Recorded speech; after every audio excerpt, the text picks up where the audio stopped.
Palavra da Verdade, a exposição bíblica com Hernandes Dias Lopes. Abra sua Bíblia comigo, por gentileza. No primeiro livro dos Reis, capítulo 17.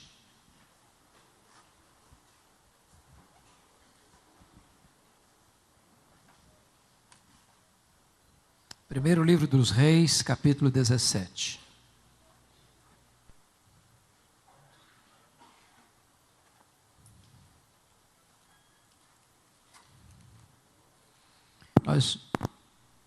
Nós vamos ler dos versos 1 a 10. 1 Reis 17, de 1 a 10. Esse texto diz: Então Elias, o tesbita, dos moradores de Gileade, disse a Acabe: Tão certo como vive o Senhor, Deus de Israel, em cuja presença estou, nem orvalho nem chuva haverá nesses anos, segundo a minha palavra. Veio-lhe a palavra do Senhor dizendo: Retira-te daqui, vai para a banda de Querite, fronteira ao Jordão, esconde-te lá, beberás a torrente, e ordenei aos corvos que ali mesmo te sustentem. Foi, pois, e fez segundo a palavra do Senhor. Retirou-se e habitou junto à torrente de Querite, fronteira ao Jordão. Os corvos lhe traziam pela manhã pão e carne, bem como pão e carne ao anoitecer, e bebia da torrente. Mas passados dias a torrente secou, porque não chovia sobre a terra. Então lhe veio a palavra do Senhor dizendo: Dispõe-te, vai a Sarepta, que pertence a Sidom, e demora-te ali onde ordenei uma mulher viúva que te dê comida. Então ele se levantou e se foi a Sarepta. Amém. Meus amados, afirmar que nós estamos vivendo hoje uma crise aguda, agônica, endêmica e sistêmica, já não produz impacto em mais ninguém. Parece que a palavra de ordem hoje é a palavra crise, sobretudo crise de integridade, no governo, no Congresso Nacional, na Câmara dos Deputados, no Poder Executivo, Legislativo e Judiciário. A crise está presente na família e até na igreja. Porém, pensar que há mais de 2000 anos o profeta Elias estava enfrentando uma crise mais aguda do que a nossa, nos faz refletir. E eu queria então situar Elias para nós extrairmos desse texto algumas lições. Vocês se lembram que no ano 931 a.C., com a morte do rei Salomão, depois de 120 anos de monarquia em Israel, o reino foi dividido. Das 12 tribos, 10 seguiram a liderança cismática de Jeroboão I, formando o que nós chamamos de Reino do Norte, cuja capital veio a ser Samaria. Esse Reino do Norte durou apenas 209 anos, ou seja, de 931 a.C. a 722 a.C., quando a Assíria tomou este reino e levou para o cativeiro o povo, e o Reino do Norte nunca mais foi restabelecido como soberania nacional. O que é curioso é que esse Reino do Norte, que durou 209 anos, teve 19 reis, em 8 dinastias diferentes, e nenhum desses reis andou com Deus. Todos foram maus, ímpios, idólatras e perversos. O que é digno de destaque é que o rei que governa agora recebe o apelido de o pior rei de Israel, o rei Acabe. E se isso não fosse suficiente, ele casou-se com a pior mulher do mundo, Jezabel. A mulher era feiticeira, era assassina e mandona. O rei era apenas um boneco na sua mão. Foi esta mulher quem, à força de lei, impôs o culto a Baal em Israel como culto oficial e passou a perseguir e matar os profetas de Deus. Foi nesse tempo de crise política, econômica, religiosa, moral e espiritual que Deus levantou, não um partido, não uma denominação. Deus levantou um homem para fazer diferença na história da nação. E eu preciso então conhecer esse homem. Quem foi esse homem? Com seus olhos pousados no texto comigo, vejamos o verso 1. Então Elias, o tesbita, dos moradores de Gileade, disse a Acabe. Quando diz aí Elias, o tesbita, não está falando do sobrenome dele, da família dele, está falando da procedência geográfica dele. Ele vem de Tisbé, um lugarejo insignificante, incrustado lá nas fraldas das montanhas de Gileade, da Galileia, um lugar pequeno, desconhecido. Elias vem de um lugar desconhecido, de uma família desconhecida, porque ele não é profeta, ele não é discípulo de profeta, ele não vem de uma família sacerdotal, ele não vem de uma família rica, ele não tem diplomas enfeitando a sua parede, ele não tem cartas de recomendação, ele é apenas Elias o tesbita, um homem desconhecido, de uma família desconhecida, de um lugar desconhecido, mas um homem levantado por Deus. E eu aprendo aqui a primeira lição: Deus não precisa de estrelas para fazer a sua obra. Deus não precisa de figurões para fazer a sua obra. Talvez um dos maiores problemas da igreja evangélica brasileira é que nós temos figurões demais, estrelas demais, gente que se julga importante demais. E eu já tenho aprendido uma coisa: as estrelas só brilham quando o sol não está brilhando. Quando o sol está brilhando, não tem espaço para as outras estrelas brilharem. Se o sol da justiça, Jesus Cristo, estiver sendo exaltado, não tem espaço para a exaltação do homem na igreja. Talvez um dos maiores pecados da igreja evangélica brasileira hoje é que nós temos tratado alguns pastores, pregadores e cantores evangélicos como verdadeiros astros de cinema. Temos cometido o pecado da tietagem evangélica na igreja brasileira. Temos colocado líderes no pedestal. E muitas vezes esses líderes se esquecem de que eles têm os pés de barro. E eles caem. E a igreja sofre. Não há nada que Deus abomine mais do que o culto à personalidade. Do que colocar homens em destaque. Na igreja de Deus, todos nós estamos nivelados no mesmo patamar, somos todos servos. Paulo denuncia essa tendência do culto à personalidade na igreja quando ele escreve a sua primeira carta aos Coríntios. A igreja estava dividida em grupos. Tinha o grupo de Paulo, tinha o grupo de Cefas, tinha o grupo de Apolo, tinha o grupo de Cristo. Era uma igreja pluripartidária. Havia lá o PLP, Partido Liberal de Paulo. Eram os fundadores da igreja. Tem gente que tem síndrome de dono de igreja. Tinha lá o PCP, Partido Conservador de Pedro. Talvez aqueles mais ligados ao judaísmo, mais à lei de Moisés. E eles se achavam os mais crentes da igreja. Tinha lá o PFA, Partido Filosófico de Apolo. O camarada era um grande orador, camarada grego, lá de mentalidade grega, lá de Alexandria do Egito. Era um camarada que falava bonito, tinha eloquência. E tinha talvez o grupo que se julgava o mais espiritual da igreja. O PCJ, Partido Cristão de Jesus. Aí Paulo põe o machado da verdade na tendência desta tolice chamada culto à personalidade e pergunta: mas quem é Paulo? Quem é Apolo? Apenas servos por meio de quem vocês creram. Eu plantei, Apolo regou, mas o crescimento vem de Deus. De tal maneira que nem o que planta, nem o que rega é coisa nenhuma, mas Deus que dá o crescimento. Irmãos, nós temos tratado determinados pregadores hoje de maneira tão esquisita. Eu conheço pregador, por exemplo, igual político, sem desmerecer os políticos, mas via de regra um político, num encontro, ele chega sempre depois que começa e sai antes de terminar, que ele é o centro das atenções, deve ficar debaixo dos holofotes. Eu conheço pregador que quando ele chega na igreja, ele chega com segurança, e à medida que ele vai entrando, o povo fica de pé, e as luzes vão acendendo em cima dele.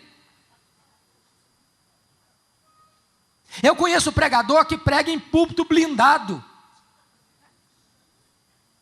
Há pouco tempo, eu convidei um cidadão para pregar e não consegui falar com ele porque estava blindado. Quando eu consegui falar com a secretária, disse: eu gostaria de convidar o fulano de tal para pregar. A secretária dizia: não prega mais em igrejas, mais não, eu só prego em grandes encontros. Aí eu disse para a secretária: então o seu pastor é mais importante do que Jesus, e mais importante que o apóstolo Paulo, porque pelo que me consta, Jesus pregou o seu melhor sermão para uma pessoa só, e Paulo pregava publicamente também de casa em casa.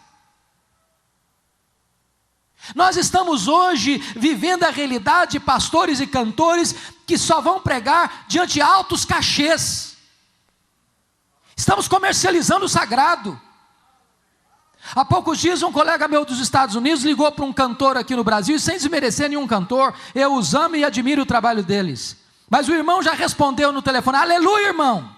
Falei: aleluia, eu estou querendo te convidar para vir cantar aqui na igreja. Falei: uma condição, eu vou sim, mas eu quero 2 passagens de primeira classe, quero um hotel 5 estrelas, quero um carro à minha disposição, e quero $10.000 depositados antecipadamente na minha conta. Aí o pastor, coitado, ficou embaraçado e disse: meu irmão, eu tenho algumas dificuldades. Primeiro, que não tem hotel 5 estrelas na cidade que eu estou. Segundo, que eu não tenho $10.000 para botar na sua conta. E terceiro, que eu já perdi a vontade de convidar também.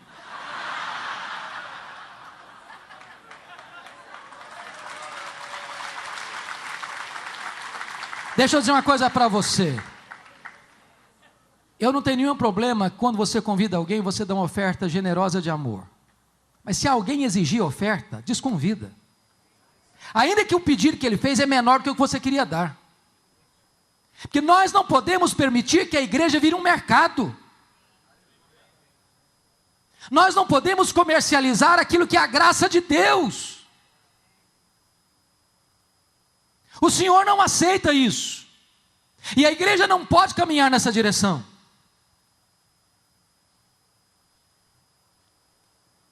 Veja comigo ainda o verso 1. Elias disse para Acabe: tão certo como vive o Senhor, em cuja presença estou, nem orvalho nem chuva haverá nesses anos, segundo a minha palavra. E você pergunta: mas por que tamanha certeza ou ousadia de Elias? O texto não responde. Mas a resposta está em Tiago 5,17, quando está escrito lá: Elias orou com instância para não chover, e não choveu. Segunda lição que eu aprendo: só pode se levantar diante dos homens quem primeiro se prostra diante de Deus. Elias só se levantou diante do rei porque primeiro se prostrou diante do Rei dos Reis. Talvez aqui está uma das maiores tragédias que abate a igreja brasileira, é que nós separamos academia de piedade. Nós separamos pregação de oração. Nós temos verdadeiros gigantes do saber no púlpito, mas verdadeiros nanicos de oração. Gente que tem luz na cabeça, mas não tem fogo no coração. Gente que tem fome de livro, mas não tem fome de Deus. Gente que conhece muito a respeito de Deus, mas não conhece a intimidade de Deus. E amados irmãos, se Deus não tocar o nosso coração para nos humilhar e nos quebrantar e nos levar aos joelhos, nós teremos ministérios brilhantes do ponto de vista da intelectualidade, mas secos, áridos e infrutíferos. Porque o poder pertence a Deus. E Deus reveste um povo que se humilha debaixo da sua poderosa mão. Mas veja comigo, que no verso 2 e 3 há uma transição radical na vida de Elias, muito radical. Eu diria para você que é até mesmo um anticlímax. Porque o homem que saiu do anonimato e começa o ministério pregando para o rei, e muitos de nós passam o ministério inteiro sem pregar para rei nenhum. Elias começa o ministério dele já no palácio. Deus tira o Elias dos holofotes, das luzes da ribalta, e leva o Elias agora para um deserto, para se esconder. Parece não fazer sentido.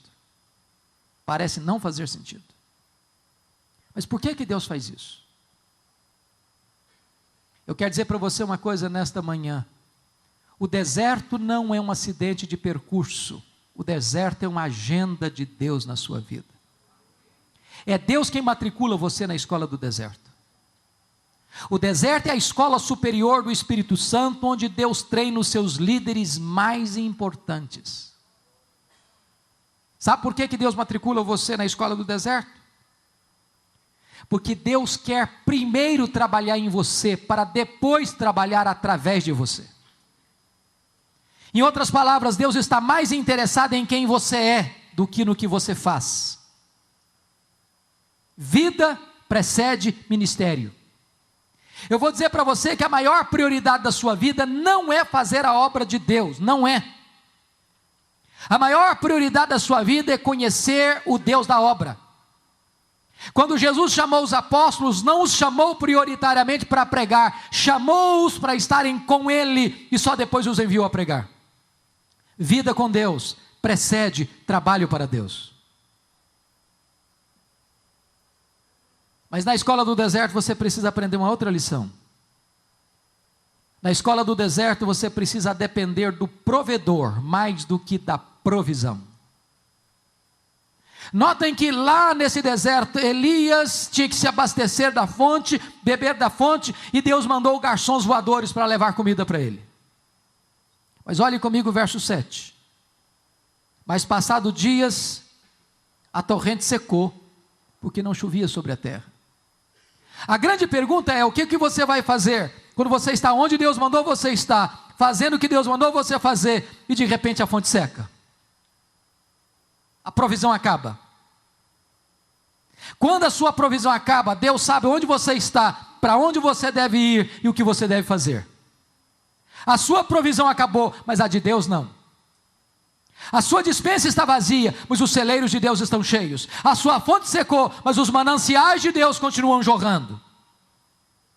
Deus está levando você a entender que nessas horas você tem que depender mais do provedor do que da provisão. Me permitam, por favor, ilustrar isso com uma experiência pessoal.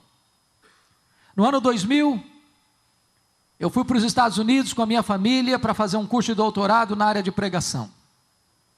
A igreja que eu pastoreio há 27 anos, a primeira igreja presbiteriana de Vitória, decidiu prover para mim um valor mensal de $2.300 para o nosso sustento.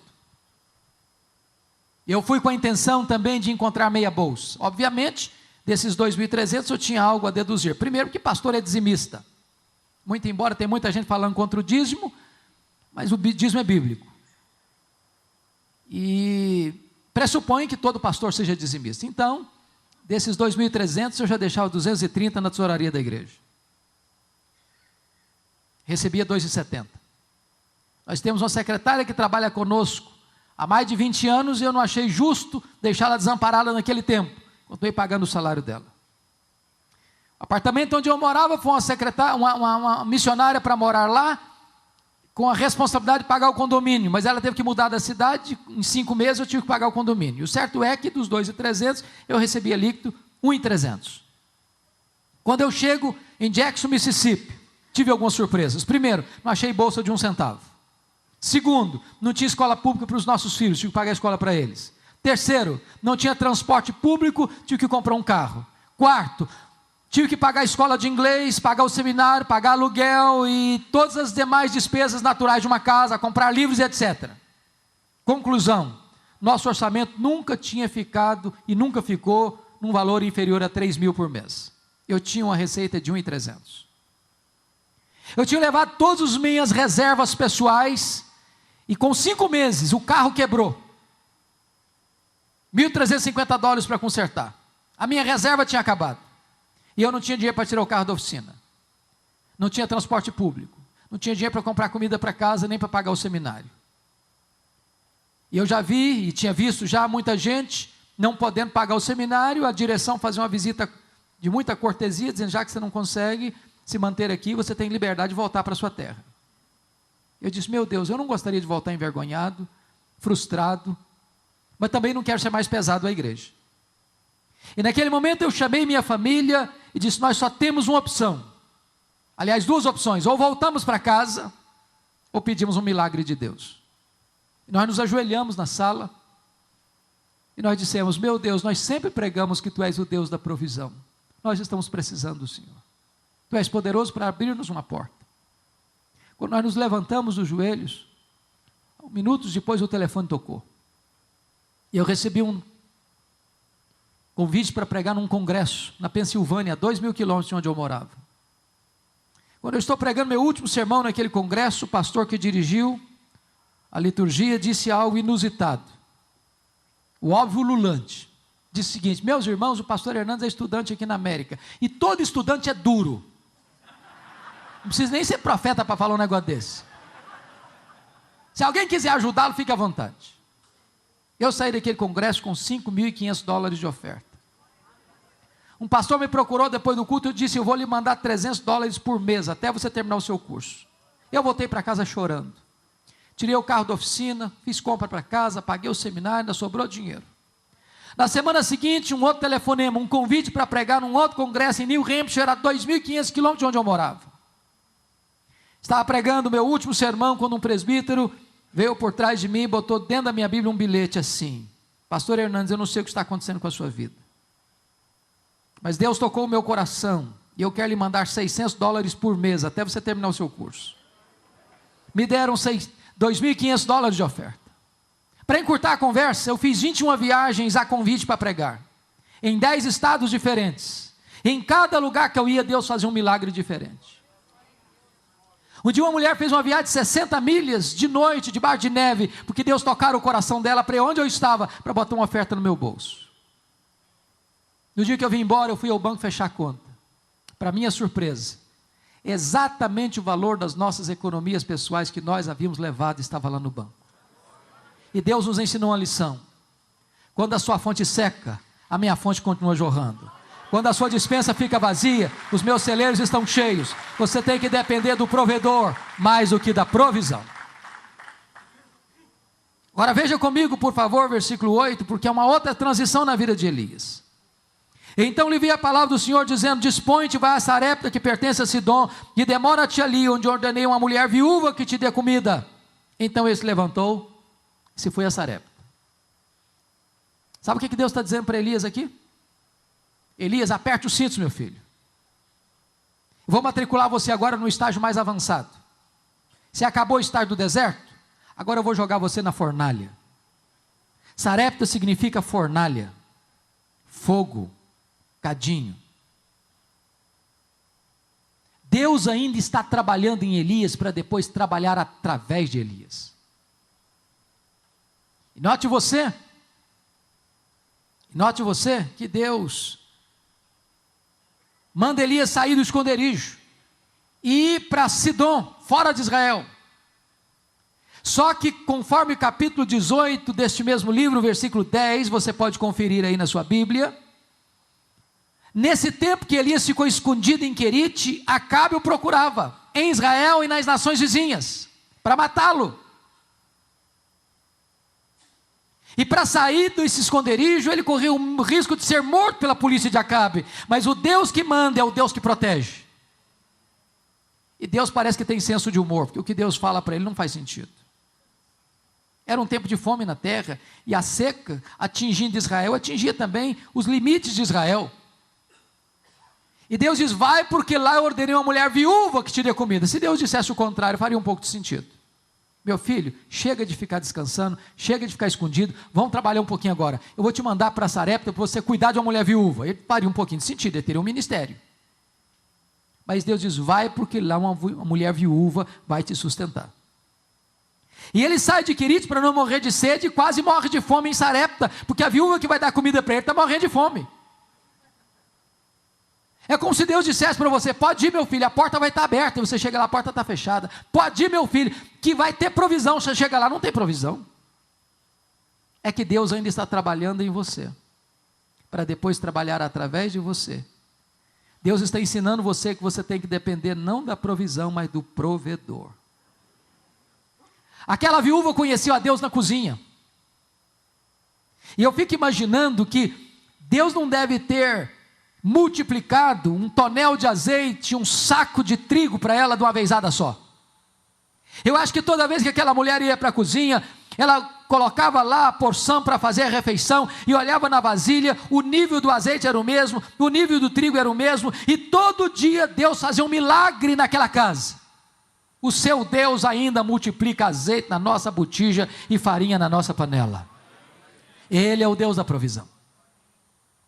Por outro lado, na mesma casa onde acontece um milagre, também acontece uma tragédia. O filho único desta viúva adoece e morre.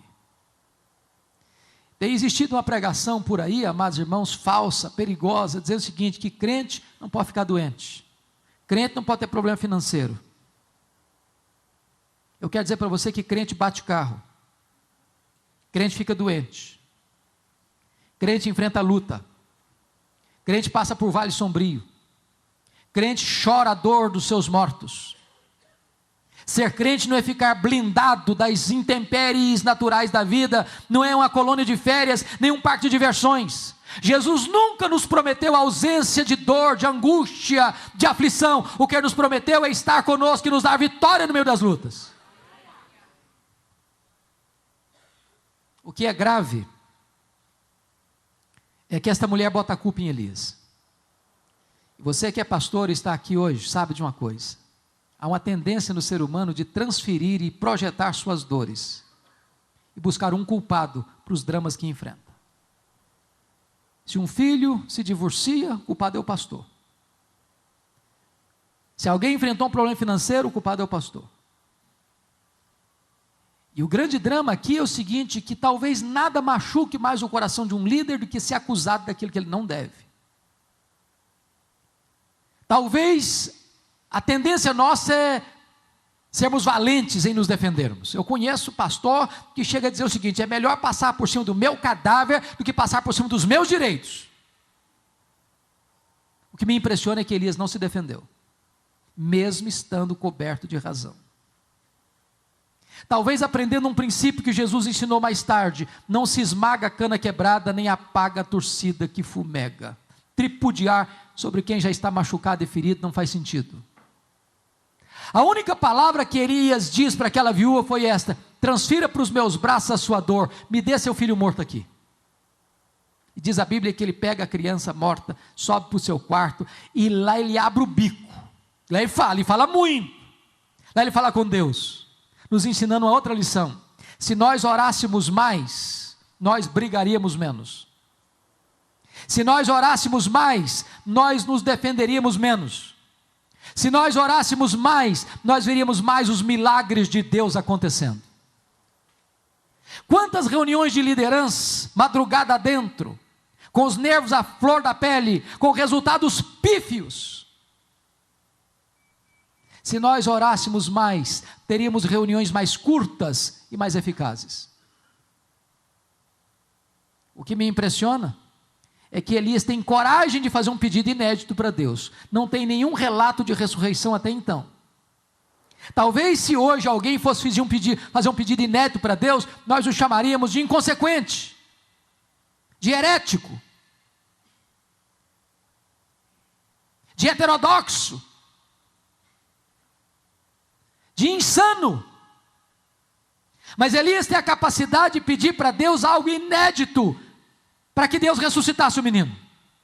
E Deus ressuscitou. Deus faz o inaudito, o extraordinário, o insólito, o incomum. Deus faz milagres. Agora pense nessa cena comigo, irmãos. Dentro da realidade evangélica brasileira hoje, onde muitas pessoas fazem propaganda de si mesmos. Pense comigo se Elias fosse um desses estrelas de hoje no Brasil. Eu acho que antes de devolver o menino morto para a mãe, a primeira coisa que ele ia fazer é chamar uma coletiva da imprensa. E mostrar para todo mundo que quão grande homem ele era. Agora sim levantou-se um poderoso profeta de Deus que até os mortos ressuscitam. Eu acho que Elias ia fazer um pouco mais. Ele ia fazer um discurso de alto elogio antes de devolver o menino para a mãe. Eu acho que ele ia bater palmas para ele mesmo. Eu acho até que ele ia fazer um solo do hino Quão Grande És Tu diante do espelho. Elias não faz nada disso. Ele simplesmente diz para a mãe, mulher, o teu filho vive. Sabe o que ele está nos ensinando com isso? Se Deus está usando a sua vida e o seu ministério, amado irmão e irmã, bote a boca no pó. Porque Deus não divide a sua glória com ninguém. Não existe grande servo de Deus, não existe grande homem de Deus, existem servos servindo ao grande Deus. Só Deus é grande, só Deus merece a glória, só Deus é digno de ser adorado. Cabe a nós depositarmos nossas coroas aos seus pés. Agora deixa eu dizer uma coisa para você. Quando você honra Deus, Deus honra você. Aos que me honram, diz o Senhor, eu honrarei. Aos que me desprezam, eu desmerecerei. Olha comigo o último verso deste capítulo 17. Quando a mulher agora diz para Elias: agora eu sei que tu és homem de Deus e que a palavra de Deus na tua boca é verdade. Ah, irmãos, que coisa magnífica. Porque hoje nós estamos correndo atrás de tantas coisas, de tantos títulos, de tanto sucesso, de tanto reconhecimento. E a maior necessidade nossa é sermos conhecidos como homens de Deus, mulheres de Deus. E o que me impressiona é que essa mulher diz: a palavra de Deus na tua boca é verdade. E aí eu fico curioso e com as pernas bambas de medo, porque é possível então que a palavra de Deus não seja verdade na minha boca. Porque uma coisa é proferir a palavra de Deus, outra coisa é ser boca de Deus. Jeremias 15:19 diz assim: se tu te arrependeres, eu te farei voltar e estarás na minha presença. Se apartares o precioso do vil, serás a minha boca. Você já parou para perceber isso? Chega um pregador e diz uma verdade, nada acontece. Chega outro e diz a mesma verdade, e os corações se derretem. Por quê? Por quê? É porque um é boca de Deus, o outro não é. Você se lembra de Geazi? Quando ele correu e botou o bastão profético no rosto do menino morto, o que aconteceu com o menino? Continuou morto. Mas o problema não era o bastão, era quem carregava o bastão.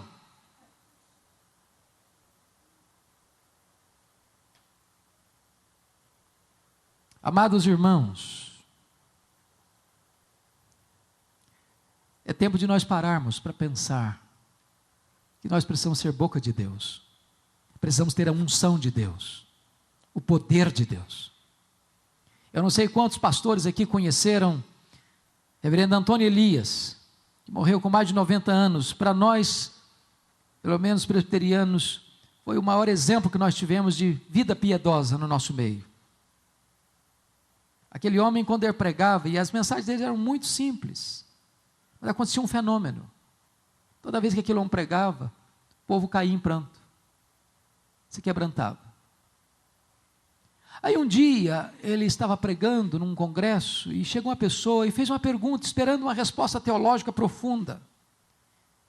E perguntaram: pastor Elias, Antônio Elias, o que é unção?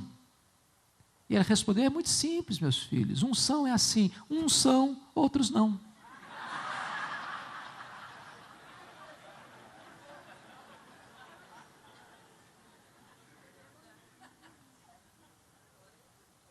Você é boca de Deus? Você tem apartado o precioso do vil?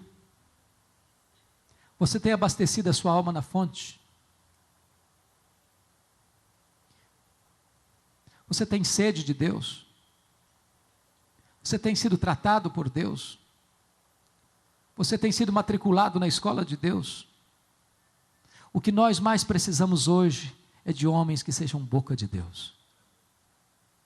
Sabe o que me impressiona hoje? É que os maiores sermões da história, dos pais da igreja, dos reformadores, dos puritanos, dos avivalistas, dos pregadores mais conhecidos da história, esses sermões estão hoje disponíveis em nosso vernáculo. Mas se nós pegássemos um desses sermões hoje e o pregássemos outra vez, não teria o mesmo resultado mais. Por quê? Por quê? E aí eu tenho que concordar com o metodista piedoso do século XIX, E.M. Bounds, quando ele diz o seguinte: nós estamos à procura de melhores métodos e Deus está à procura de melhores homens. Deus não unge métodos, Deus unge homens. Homens mortos tiram de si sermões mortos, e sermões mortos matam. Martinho Lutero dizia que sermão sem unção endurece o coração das pessoas. Nós dependemos do Espírito Santo. Precisamos ser boca de Deus. Eu conheço um caso até jocoso, engraçado, de um seminarista que resolveu decorar o sermão de Jonathan Edwards. Jonathan Edwards foi a mente mais brilhante do século XVIII na Nova Inglaterra. Um homem que experimentou um poderoso avivamento nos idos de 1735, 1740 em Enfield, Massachusetts, Nova Inglaterra. E quando ele pregou o seu mais conhecido sermão, Pecadores nas mãos de um Deus irado, ele jejuou e orou alguns dias antes de pregar esse sermão. E quando chegou o dia, era noite, e ele segurava o esboço numa mão, segurava a lamparina na outra mão e lia o sermão. Na medida que ele lia o sermão, o seu auditório foi tomado de convicção de pecado e começou a chorar, se humilhar, se quebrantar. Pessoas se agarravam nas pilastras do templo e choravam copiosamente. Quando ele terminou o seu sermão, o auditório estava caído, prostrado em lágrimas, e houve mais de 500 conversões naquela noite. O seminarista pegou o sermão, decorou palavra por palavra, frase por frase, sentença por sentença, e chegou na sua igreja e pregou o sermão com toda veemência, e o seu auditório também caiu, mas no sono. O sermão era literalmente o mesmo, mas quem pregava o sermão era outra pessoa. Deus não unge métodos, Deus unge homens.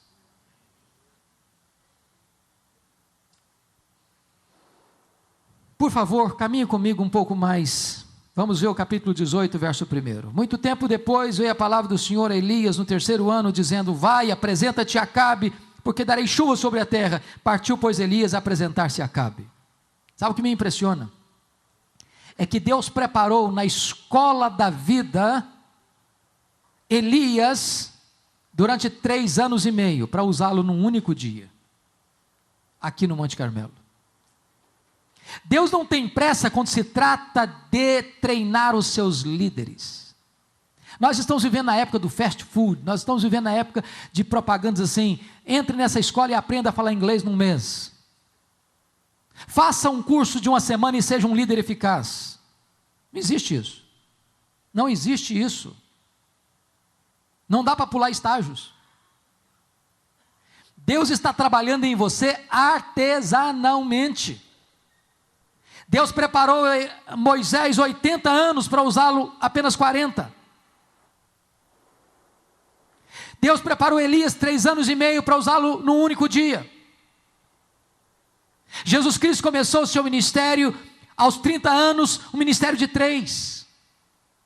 O tempo gasto em amolar o machado não é tempo perdido. Deus primeiro trabalha em você, então depois Deus trabalha através de você. E o que é curioso é que no Monte Carmelo, diz a Bíblia que Elias confronta o rei Acabe, chamando-o de perturbador de Israel, confronta o povo, dizendo: vocês estão em cima do muro, cocheando entre 2 pensamentos, e confronta os profetas de Baal, dizendo o seguinte: vamos fazer um desafio aqui, o Deus que responder por fogo, esse é o Deus verdadeiro. Como o povo gosta de espetáculo, ajuntou-se para ver a cena.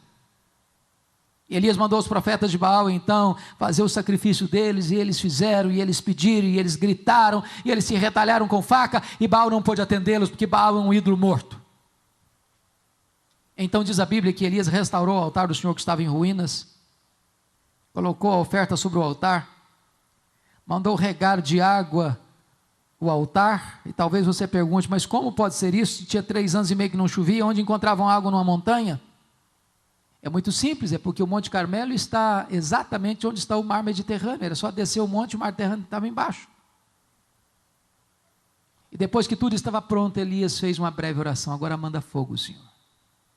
E o fogo caiu, e o povo caiu de joelhos gritando: só o Senhor é Deus, só o Senhor é Deus, só o Senhor é Deus. Mark Lloyd Jones diz assim: por que hoje nós estamos pedindo fogo do céu e o fogo não cai? Sabem por quê? Responde Mark Lloyd Jones: é porque nós nem restauramos o altar do Senhor ainda, que está em ruínas. Primeiro você restaura o altar, Que altar? Como restaurar o altar?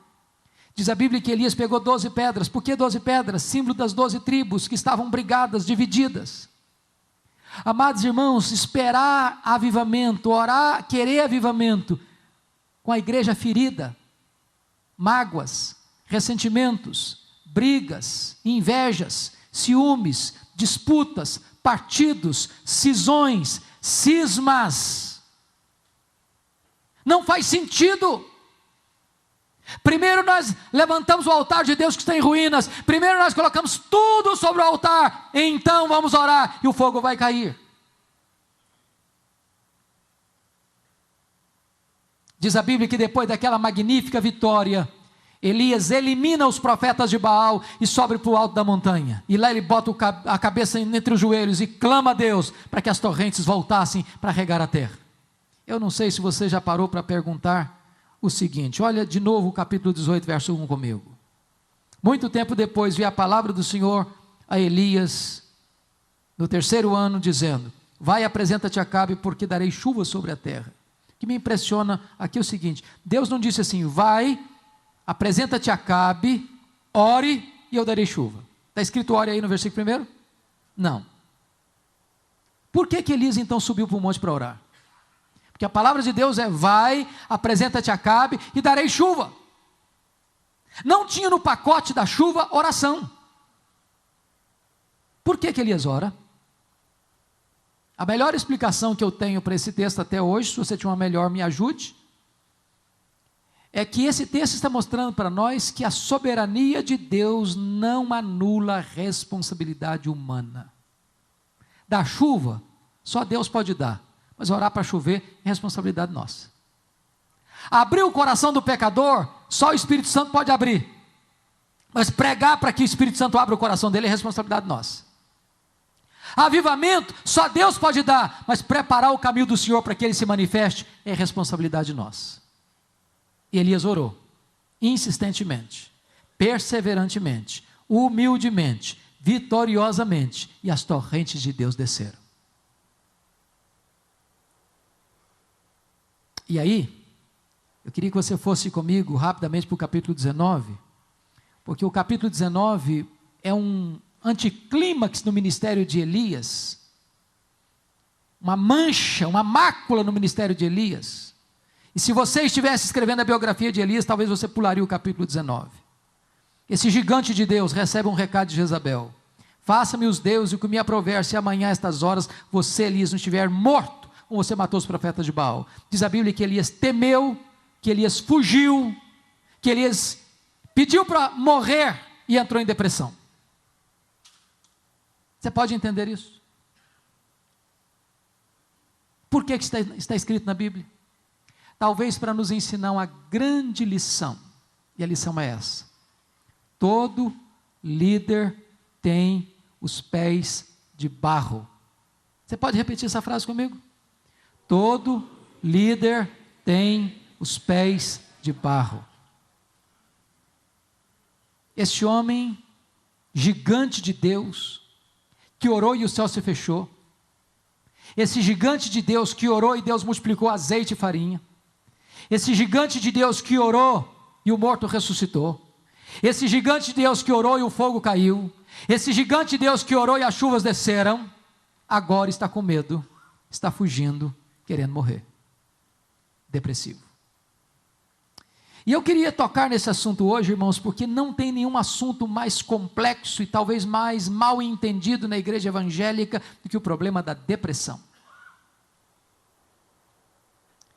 Eu tive muita angústia na minha alma de lidar com esse tema e resolvi escrever um livro, Suicídio, Causas, Mito e Prevenção. E vocês sabem de um fato: há mais suicídios no mundo do que assassinatos. Para cada suicídio que é proclamado na imprensa, tem 10 que não são ditos. A principal causa de suicídio é a depressão.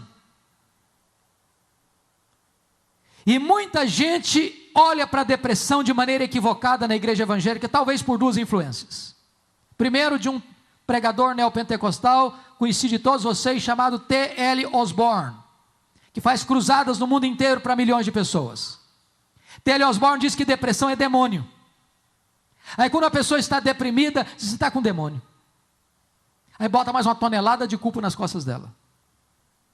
A outra influência para mim negativa vem de um escritor reformado, calvinista, chamado Jay Adams, que diz o seguinte, que depressão é pecado. Aí se tem alguém enfrentando a depressão, diz: não está em pecado.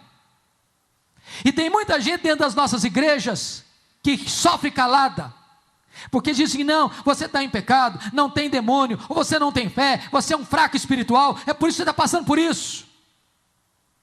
E eu vou dizer para vocês o seguinte: tem muitos crentes, irmãos nossos, se matando, chegando ao suicídio, por não entender que depressão é uma doença, que precisa ser tratada convenientemente, com remédio, com terapia e com fé. Será que depressão pode ter a ver com demônio? Pode. Você que é pastor e lida com gente que veio da feitiçaria, sabe que tem muita gente deprimida por causa disso. Será que depressão tem a ver com pecado? Pode ter também. Se você ler o Salmo 38, 32 e 51 de Davi, você vai ver que ele estava deprimido porque guardou o pecado no coração. Mas a pergunta é: um crente cheio do Espírito Santo pode enfrentar a depressão? E a resposta é: pode. Pode. Eu estava pregando num congresso em Belo Horizonte, falando sobre depressão, e quando eu fiz essa afirmação que um crente cheio do Espírito Santo pode ter depressão, levantou uma moça brava no auditório. E ela levantou o dedo e disse: pastor, o que o senhor está falando é um absurdo. Como é que um crente cheio do Espírito Santo pode ter depressão? Eu olhei para ela e disse: minha filha, como é que um crente cheio do Espírito Santo pode ter miopia e precisar usar óculos? Como é que um crente cheio do Espírito Santo pode entupir uma veia do coração e precisar fazer uma ponte safena? Como é que um crente cheio do Espírito Santo pode ter um câncer? Por que a gente pensa que daqui para cima é uma coisa, daqui para baixo é outra? Eu gostaria de lhe dar 3 títulos para você estudar sobre esse assunto. Primeiro, um título secular: O Demônio do Meio-Dia, de Andrew Solomon. Todo pastor devia ler esse livro. O Demônio do Meio-Dia, de Andrew Solomon. É a melhor obra em português sobre depressão. Agora, um livro evangélico: O Sorriso Escondido de Deus, de John Piper. John Piper fala sobre 3 grandes líderes evangélicos no mundo que tinham depressão severas: David Brainerd, John Bunyan e William Cowper. David Brainerd foi o mais importante missionário do século XVIII, que trabalhou entre os índios peles vermelhas, um moço que morreu com 29 anos, que experimentou um avivamento entre os índios antropófagos. Ele era um homem tão crente, tão piedoso, que quando os índios caçavam para matá-lo e comê-lo, ao verem-no prostrado diante de Deus em lágrimas orando por eles, se quebrantavam, se convertiam, e um avivamento chegou naquelas selvas americanas. Ele era noivo da filha de Jonathan Edwards. Quando ele morreu, antes de se casar, Edwards pegou os dados do diário dele, as anotações do diário dele, e escreveu o Diário de David Brainerd, publicado pela editora Fiel. Certa feita perguntaram para John Wesley: John Wesley, qual o melhor livro no mundo para se ler depois da Bíblia? E Wesley respondeu: leia o Diário de David Brainerd. Esse homem tinha depressões crudelíssimas, homem de Deus. John Bunyan, todos vocês conhecem, pastor, pregador batista. Depois de perder sua mãe, de passar por muitas lutas e provas, foi preso por pregar a palavra de Deus em praça pública. A sua filhinha primogênita era cega e ele passou 14 anos na cadeia. Diziam para ele: se você parar de pregar em praça pública, nós soltamos você. Ele disse: se vocês me soltarem, amanhã eu estou na praça de novo pregando. Nas depressões amargas, completamente difíceis na prisão, ele escreveu o livro mais lido no mundo depois da Bíblia, O Peregrino. William Cowper era um compositor evangélico da Inglaterra, escreveu centenas de hinos, e ele tinha depressão tão severa que ele tentou se matar várias vezes. Se não for alguém monitorando-o, ele teria tirado a sua vida. E dele é a famosa frase: por trás de cada experiência carrancuda, esconde-se uma face sorridente. Irmãos amados, há muitos crentes nas nossas congregações, há muitos pastores, há muitos líderes lidando com depressão. E nós precisamos ajudá-los. A depressão se lida com remédio, com terapia e com fé. Elias estava deprimido. Por quê? Porque em vez de olhar para Deus, olhou para Jezabel.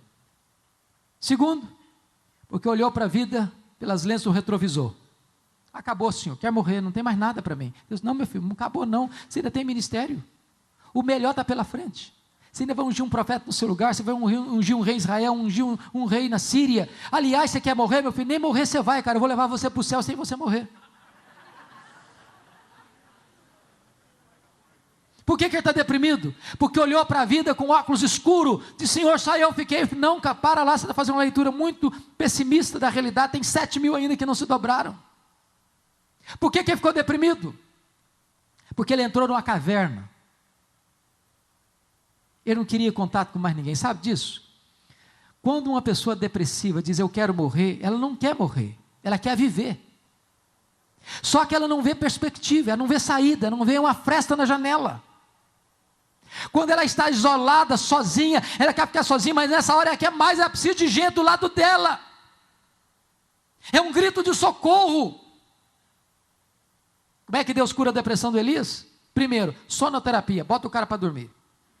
Segundo, cardápio especial, prepara uma mesa para ir no deserto. Terceiro, manda o cara sair da caverna, vem para cá filho, desabafa, abra a caixa de ferramenta, abra o coração, conta o que está acontecendo. Depois, Deus corrige a visão dele. Não, filho, o melhor está pela frente. E você tem ministério ainda. Eu vou dizer para você que talvez chegou nesse congresso pensando em desistir. Você que chegou nesse congresso desanimado com o ministério. Eu quero dizer para você, em nome de Jesus, que o melhor do seu ministério está por vir. Deus restaura o Elias. Deus cura o Elias. Deus devolve Elias para o ministério e devolve o ministério para Elias. E eu quero terminar dizendo que agora Elias está lá no Jordão. Eliseu está no encalço dele, querendo porção dobrada do espírito dele. E eles haviam passado o Jordão a pé enxuto. Um milagre de Deus aconteceu, o Jordão se abriu. E de repente, uma carruagem de ouro com cavalos de fogo, com cavalos de fogo, arrebatam Elias, ele sobe para o céu num redemoinho. E a capa de Elias fica na mão de Eliseu. Eliseu está de volta para os seus discípulos. Chega no Jordão. As águas transbordam pelas ribanceiras. E Eliseu tem uma pergunta na alma e a capa de Elias nas mãos. E a pergunta era esta: onde está o Senhor Deus de Elias? Que pergunta emblemática. Onde está o Senhor Deus de Elias? Em outras palavras, será que Deus só fez milagres ontem ou Deus faz milagres ainda hoje? Será que Deus só agiu no passado ou Deus ainda age no presente? Porque talvez essa é a nossa angústia, irmãos. Às vezes nós pregamos um evangelho de coisas que aconteceram, nós só voltamos para a história, para o passado, mas onde está o Deus do presente? É a angústia de Marta. Jesus chegou na aldeia de Betânia e ela foi logo dizendo para Jesus, se tu estiveras aqui, o meu irmão não teria morrido. Conjugou o verbo no passado. Jesus diz, não Marta, o teu irmão há de ressurgir. Ela diz, eu sei que vai ressurgir no último dia. Conjugou o verbo no futuro. Jesus diz, não Marta, eu não fui, eu não serei, eu sou a ressurreição e a vida. Eu sou o Deus que age agora. Onde está o Senhor Deus de Elias? Diz a Bíblia que Eliseu pega a capa de Elias e fere as águas do Jordão e o rio se abre de novo. O Deus de Elias é o Deus de Eliseu. O Deus de Elias é o seu Deus, é o meu Deus, é o nosso Deus, é o Deus da igreja. Mas a grande pergunta nesta noite, nesta manhã, talvez não seja, onde está o Deus de Elias? A pergunta hoje é outra. Onde estão os Elias de Deus? Onde estão os Elias de Deus? Eles estão aqui. Você é um Elias de Deus. Estamos vivendo um tempo de crise na nação, de crise na igreja. E Deus é poderoso para levantar novos Elias. Gente simples como você e eu. Mas gente que se colocando nas mãos de Deus pode ser instrumento de Deus. Você quer ser um Elias de Deus? Vamos orar juntos. Se você tiver a liberdade de vir aqui à frente, vamos orar juntos, mais uma vez, em nome de Jesus.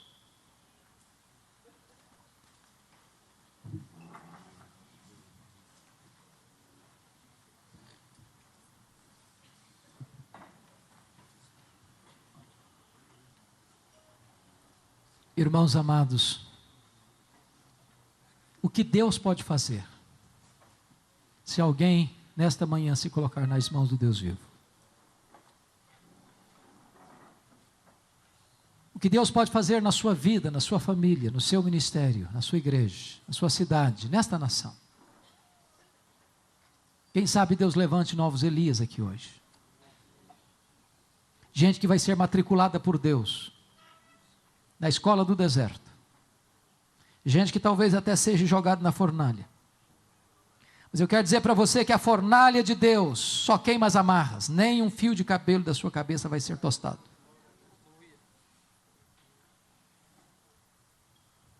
Deus vai equipar você, preparar você, para depois usar você, instrumentalizar você.